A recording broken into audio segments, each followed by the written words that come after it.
Salam sejahtera bagi kita semua. Sebelumnya perkenalkan nama saya Valentina Brutarigan dengan NIM 2214011130. Jadi di sini saya akan menjelaskan untuk tes machine learning. Yang pertama untuk dataset advertising .csp ini adalah untuk data ataupun bagian yang regresi. Jadi kondisi dataset di sini nama datasetnya adalah advertising.csp, jenis tugas atau tasknya itu adalah regresi, karena variabel target atau sales adalah numerik kontinu. Kemudian jumlah data atau instance-nya adalah 200 baris.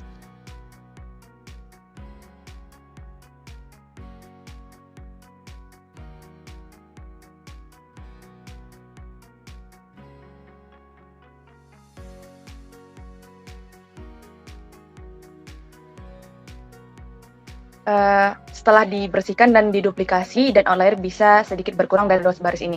Kemudian untuk jumlah fiturnya itu ada 3 fitur yaitu TV, radio, dan newspaper. Kemudian ada satu target outputnya yaitu sales.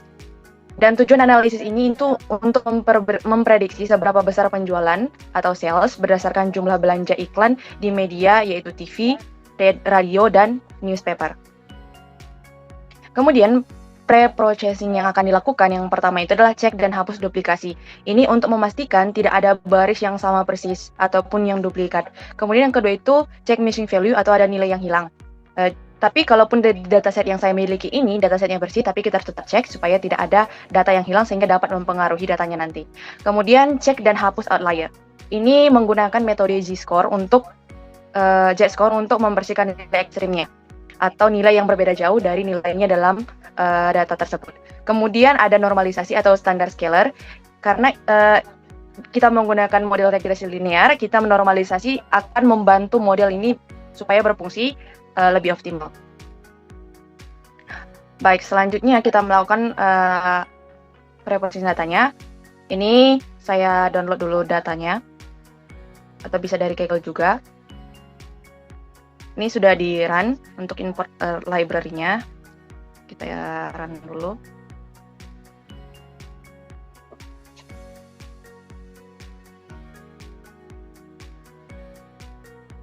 Nah ini kita import library-nya, import pandas SPD, import non-SPD, kemudian ZBrush-nya Matplotlib, sklearn untuk model selection-nya nanti. Ini untuk train test split-nya, sklearn model linear itu untuk linear regression-nya nanti. Kemudian ada matrix-nya di sini untuk mencari mean square error-nya, kemudian R kuadratnya. Kemudian ada pre-processing import standar scaler-nya nanti juga di bawah, CPy atau start import Z-score-nya untuk normalisasi nantinya. Kemudian ini untuk load dataset-nya. Jadi ini dataset-nya tadi, content advertising, dan ini yang muncul datanya. Dia akan dibuat ke dalam tabel. Nah, sudah saya jelaskan sebelumnya untuk kondisi dataset dan pre-processing-nya. Kita cek info dataset-nya. Infonya itu ini ada yang pertama itu TV, radio, newspapers, kemudian ada sales.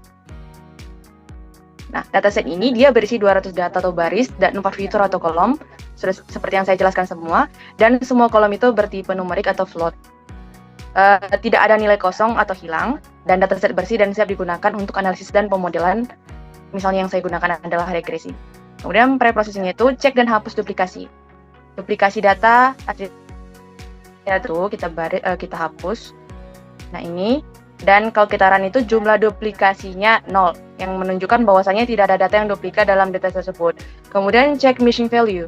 Missing value artinya nilai yang hilang atau tidak tersedia dalam sebuah dataset. Nah di sini tidak ada missing value, tidak ada data yang kosong, jadi kita tidak perlu imputasi atau penghapusan baris. Kemudian imbalance data. Imbalance data adalah kondisi di mana jumlah data pada setiap kelas atau kategori dalam dataset tidak seimbang atau tidak proporsional. Tapi karena ini adalah regresi, bukan klasifikasi, tidak ada label kategorinya. Tapi saya buat tambahkan analisis distribusi sel seperti ini. Nah, dari histogram seperti ini bisa kita lihat distribusi selnya.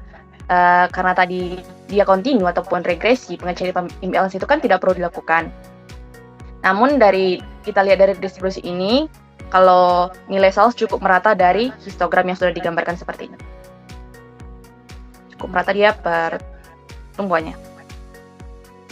Kemudian kita cek reduksi dimensi atau PCA itu di mana jumlah fitur hanya 3 kolom, TV, radio, dan newspaper. Tidak perlu reduksi dimensi karena masih sangat kecil. Biasanya reduksi PCA ini kita lakukan kalau fiturnya itu lebih dari 5 atau dia memiliki korelasi tinggi. Namun di data ini hanya ada 3, jadi kita tidak perlu melakukan reduksi dimensi. Kemudian ada outlier. Jadi kan kita tangani outlier itu menggunakan G-score. Jadi outlier ini adalah nilai yang berbeda atau menyimpang jauh dari mayoritas data lainnya dalam dataset ini. G-score itu rumusnya apa? Z sama dengan X, di mana X ini adalah nilai data yang ingin dihitung G-score-nya, dikurang dengan mu atau rata-rata dari seluruh data, dibagi dengan sigma atau standar deviasi dari seluruh data. Nah, untuk G-score ini, kalau Z-nya sama dengan 0, berarti nilai X sama dengan rata-rata. Kalau Z-nya lebih besar daripada 0, nilai X di atas rata-rata. Dan jika Z-nya lebih kecil daripada 0, nilai X di bawah rata-rata. Nah, di data ini diminta kalau dia Z-nya itu lebih besar dari 3 atau Z lebih kecil dari minus 3, dianggap outlier atau ekstrim. Nah, ini dia. Kita deteksi dan hapus outlier dengan G-score. Jadi G-score menunjukkan seberapa jauh nilai dari rata-rata. Jika Z-nya lebih besar dari 3 atau Z-nya lebih kecil dari min 3, kemungkinan outlier. Jadi G-score sama dengan NP F G-score, DF select the type include sama dengan NP number untuk nomornya. Ini untuk apa? Ini untuk menghitung G-score hanya untuk kolom numerik saja.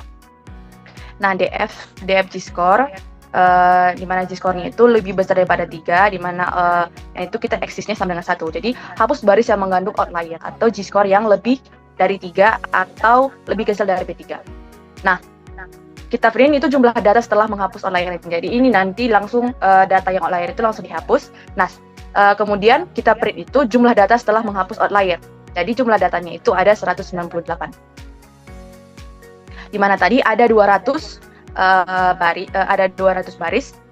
Sekarang setelah dihapus, tinggal jumlah datanya itu 198.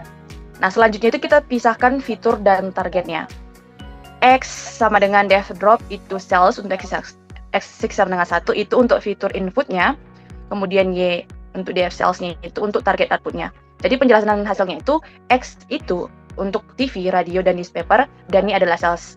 Jadi fiturnya itu adalah TV, radio, dan newspaper, dan targetnya itu adalah penjualan atau sales. Kemudian selanjutnya kita lakukan normalisasi data. Normalisasi data adalah proses mengubah skala nilai data agar semuanya berada dalam rentang tertentu, biasanya antara 0 dan 1. Tujuannya supaya apa? Semua fitur atau kolom memiliki skala yang sebanding, tidak berat sebelah, sehingga nanti datanya ataupun datanya itu jadi berat sebelah atau bias. Nah, ini S, Charles Depth, sama PD data frame. Jadi semua itu kita masukkan langsung ke data frame-nya. X count, kemudian column sama dengan X.columns. Jadi dia ini hasilnya dia. Untuk TV, radio, dan juga newspaper-nya. Nah, apa artinya ini? Artinya apa? Di sini normalisasinya menggunakan standar scalar yang mengubah skala dari setiap fitur seperti TV, radio, dan newspaper ini, dia menjadi distribusi standar dengan rata-rata sama dengan 0 dan standar deviasi sama dengan 1. Di mana rumus transformasinya itu seperti ini. Nah, jadi contohnya itu TV pada baris yang ke 0 adalah 0,97, berarti 0,97 standar deviasinya itu di atas rata-rata. 0,97. Jadi tujuannya itu agar apa? Agar semua fitur memiliki skala yang sebanding dan model measure-nya itu tidak berat sebelah atau bias. Selanjutnya kita buat dan latih model linear regression-nya. Langkah pertama yang kita lakukan apa? Kita buat data split atau training dan testing. Jadi kita akan membagi data menjadi training set itu 80% untuk melatih model, dan testing set itu adalah untuk 20% itu untuk menguji performa model. Nah, ini dia. Dan ini ada TSH tadi 0,2 itu untuk 20% data testing dan 80% untuk training, dan random state sama dengan 42 ini artinya apa?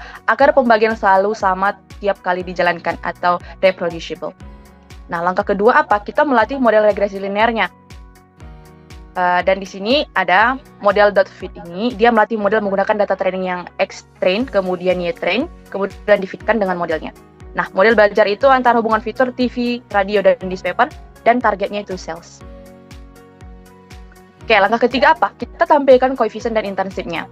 Model koefisien underscore itu menunjukkan pengaruh masing-masing fitur terhadap prediksi. Kemudian untuk model intercepts-nya ini adalah konstanta atau regresi awal saat semua fitur bernilai 0.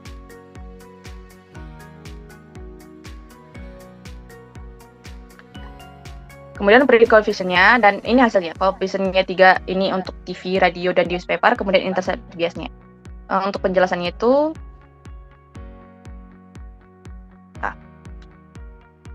ini. Intercept coefficient, fitur coefficient artinya apa?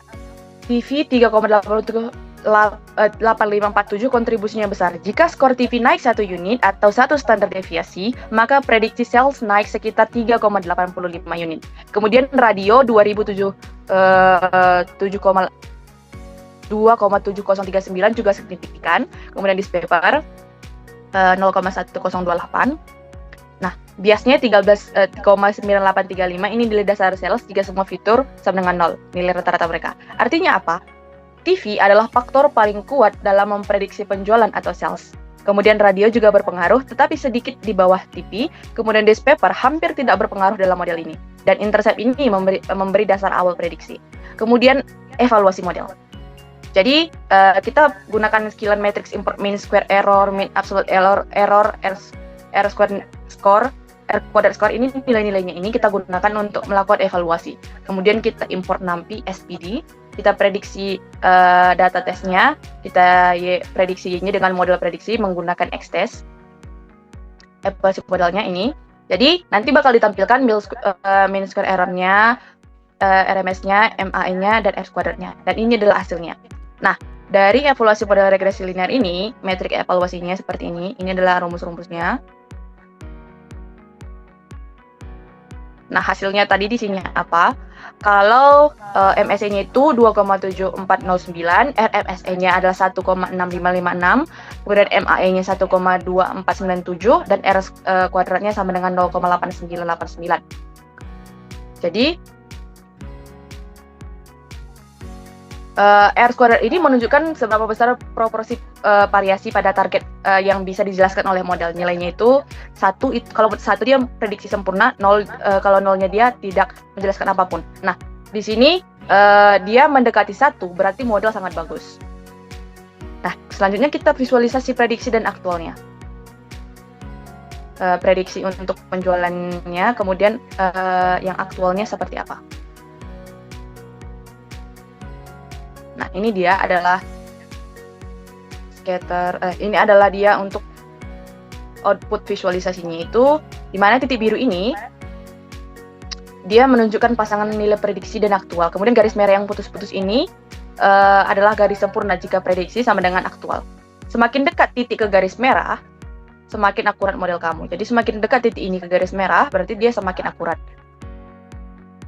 Nah, jadi kesimpulan akhirnya apa? Model regresi ini, dimana kan tujuan analisisnya itu kita melakukan prediksi terhadap sales berdasarkan variabel pengeluaran iklan pada TV, radio, dan newspaper.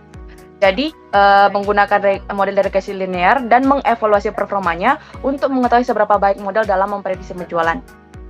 Nah, hasil evaluasi modelnya, dia di sini R kuadrat score-nya memberikan informasi seberapa besar variabel input menjelaskan variasi dan variabel target, seperti yang sudah dijelaskan sebelumnya. Dan ini hasilnya, artinya apa?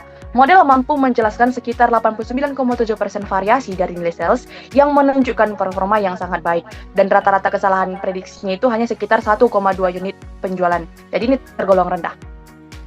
Insight atau fiturnya. Dari koefisien regresi ini ditemukan kalau TV dan radio itu memberikan pengaruh paling besar terhadap sales, dan newspaper cenderung memberikan kontribusi sangat kecil, bahkan bisa jadi tidak signifikan secara statistik. Kesimpulan akhirnya apa? Model regresi linear ini sederhana, mampu memberikan performa yang sangat baik untuk memprediksi sales berdasarkan anggaran iklan. Faktor pengeluaran pada TV dan radio ini sangat berpengaruh dalam peningkatan penjualan. Sedangkan kalau untuk newspaper ini, dia memberikan kontribusi yang kecil. Dengan hasil ini, perusahaan dapat lebih fokus dan mengalokasikan anggaran iklan ke media yang lebih efektif seperti TV dan radio dibanding dengan newspaper. Ini untuk penjelasan dataset yang pertama untuk advertising. Baik, untuk dataset yang kedua itu ada untuk Netflix, dimana di sini kondisi datasetnya itu atau untuk Netflix video dan TV show itu, dan nama datasetnya Netflix_titles.csv. Tasknya itu adalah klasifikasi, di mana variabelnya itu target type-nya memiliki 2 kategori, yaitu movie dan TV show. Kemudian nanti akan dilakukan encoding.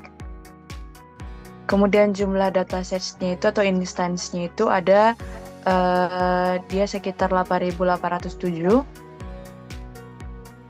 Fiturnya itu ada rating, ada country, ada director atau case.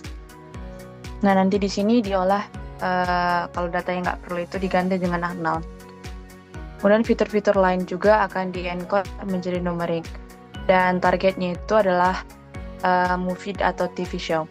Tujuan analisis ini dia untuk membangun model klasifikasi untuk memprediksi jenis tayangan dia movie atau TV show berdasarkan fitur-fitur seperti rating, country, dan karakteristik lainnya.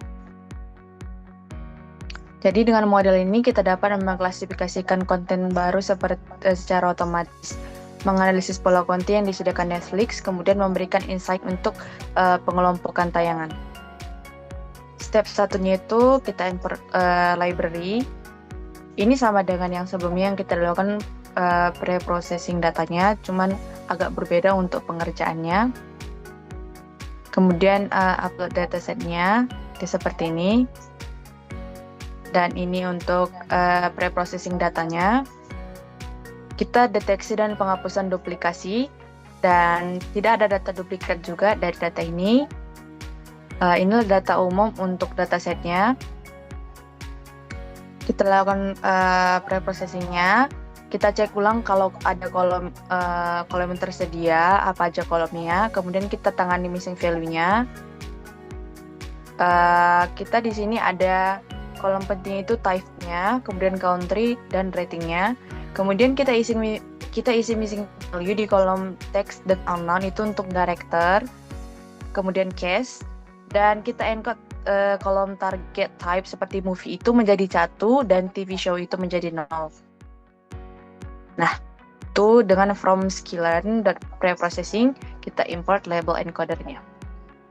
Ini LE sama dengan label encoder di mana type-nya itu le.feed_transfer. Kemudian tampil info hasilnya. Ini dev info hasil darinya, kemudian types-nya tadi cek di speech class-nya. Nah, ini dia. Nah, di sini kan tadi kayak director case-nya itu kita udah ganti jadi unknown seperti ini. Kalau dia yang missing value. Kemudian ini yang seperti sebelumnya kita ganti dengan unknown. Kemudian ada kolom penting seperti type, rating, dan country itu dihapus barisnya jika null. Kemudian kolom lain diisi dengan unknown. Kemudian imbalance data. Di sini kenapa tidak dicek? Karena data ini adalah klasifikasi biner, yaitu movie vs TV show. Dan banyak yang anggap kalau data ini sudah seimbang secara kasar. Jadi di panelnya itu kita cek data target seimbang. Tapi mungkin kalau mau dicek lagi itu seperti ini. Kemudian ada reduksi dimensi. Kenapa tidak dilakukan? Karena reduksi dimensi seperti PCA itu biasanya kan dilakukan saat fitur jumlahnya banyak sekali, ratusan gitu ke atas. Dan semuanya numerik. Tapi kalau dalam dataset ini kan kita fitur hasil one hot encoding-nya itu memang banyak, tapi masih dalam jumlah yang wajar. Jadi reduksi itu nggak wajib gitu.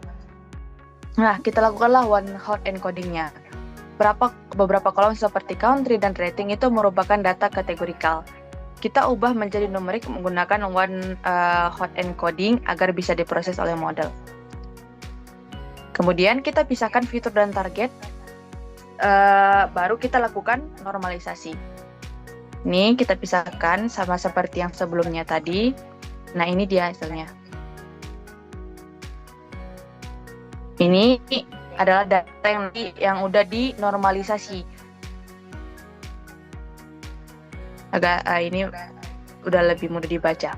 Nah, hasil normalisasi apa yang ditampilkan? Tabel yang ditampilkan itu adalah hasil normalisasi atau standarisasi terhadap semua fitur X yang menggunakan rumus sama seperti sebelumnya. X dikurang mu dibagi dengan sigma atau standar deviasinya. Di sini juga ada penjelasannya dari masing-masing yang udah ada di tabel itu. Kemudian kita bagi data training dan testing sama 80% training dan 20 untuk testing. Dan 40 itu agar dia membagi rata. Kemudian kita latih model decision tree classifier ini. Dan hasilnya dia seperti ini. Dimana tadi kan ini untuk actual dan predicted. Kemudian kita evaluasi model klasifikasinya. Nah, di sini katanya apa? Model jauh lebih baik dalam menganalisis TV show dibandingkan dengan movie, kemudian precision dan recall untuk movie itu lebih rendah. Kemungkinan besar data tidak seimbang. Jadi visual confusion matrixnya itu seperti ini. 1005 untuk TV show, 145 untuk ini untuk true false. Ini yang untuk ini. Kan tadi ada akurasi, ada precision, true positif dan true negatifnya. Nah, di sini kan tadi tidak terlalu, masih ada kemungkinan besar data tidak seimbang. Jadi kita lakukan nih perbaikan data dan modelnya. Kita cek dulu distribusinya. Kemudian kita seimbangkan datanya, kemudian undersampling itu untuk mengurangi data pada TV show. Nah, kita gunakan hyperparameter tuning itu untuk mencari parameter terbaik. Kemudian kita ulangi evaluasi modelnya. Dan kita visualisasikan confusion matrixnya. Ya, dapat 101. Tadi kan 1001. Tadi kan ada 1005. Dari sini kan dia sudah berkurang. Jadi dia lebih tidak terlalu bias terhadap TV show. Nah, ini dia kesimpulan akhirnya itu. Akurasi model setelah penelitian dan tuning adalah 76,99%. Model yang menggunakan random forest classifier ini dengan parameter terbaik dari grid search CV, kemudian hasil cross validation terbaik dari grid search itu 78,33%. Nah, ini dia dapat dari confusion matrixnya. Model cukup baik dalam menganalisis TV show. Kemudian kalau klasifikasi referred-nya itu ini di precision, ada recall, ada F1 score-nya, kemudian ada support-nya. Nah, dari sini kita bisa apa? Kalau dari precision 0,60 ini kita bisa untuk movie-nya itu kalau 60 kemudian model itu cenderung bias terhadap kelas mayoritas atau TV show. Saran perbaikannya itu ada di sini. Nah, kesimpulan akhir dari dataset ini yang bisa kita ambil setelah melakukan pengerjaan untuk klasifikasinya. Kalau model random forest ini yang telah dioptimasi menghasilkan akurasi sekitar 77% dengan performa yang baik dalam mengenali TV show, di mana F1 skornya itu adalah 0,85. Namun masih kurang dalam mengenali movie, di mana F1 skornya itu adalah 0,55. Performa model berpotensi meningkat dengan penyeimbangan data dan peningkatan fitur atau feature engineering-nya. Mungkin sekian penjelasan untuk dataset saya untuk UTS Machine Learning. Terima kasih.